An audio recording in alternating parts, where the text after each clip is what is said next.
Hindi nakaligtas sa mahigpit na pagbabantay ng batas ang dalawang wanted person na sangkot sa mga kasong rape matapos silang madakip sa magkahiwalay na operasyon ng mga tauhan ng Police Regional Police Office 1 sa lalawigan ng Ilocos Norte at Pangasinan.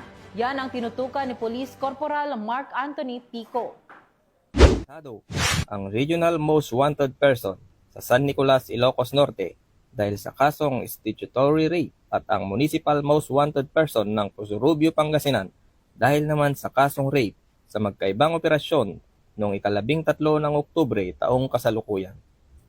Inaresto ng mga tauhan ng San Nicolas Municipal Police Station katuwang ang RIU, RID Pro 1, PIU, 101st Maneuver Company ng RMFB1 at Ilocos Norte MARPSTA ang itinuturing na top 4 regional most wanted person.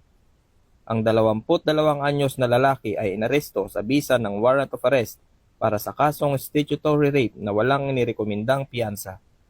Samantala, sa bayan ng Pusurubio, Pangasinan, inaresto ng mga tauhan ng Pusurubio Municipal Police Station ang isang 19 anyos na binata na itinuturing na top most wanted person ng nasabing bayan.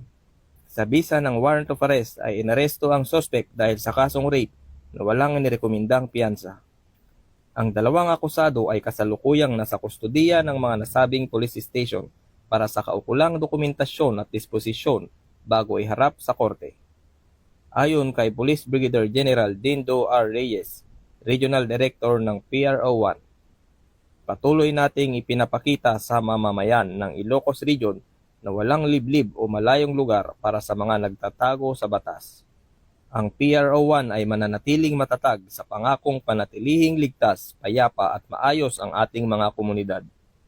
Sa sama-samang pagkilos, tiyak na magwawagi ang katotohanan at katarungan. Pahayag ni Police Brigadier General Reyes. Sapagkat ang kapulisan ng Region 1 ay maaasahan, malalapitan at mapagkakatiwalaan. Mula dito sa Ilocos Region, ako ang inyong PNN correspondent, Police Corporal Mark Anthony Pico, alagad ng batas, tagataguyod ng Balitang Pulis.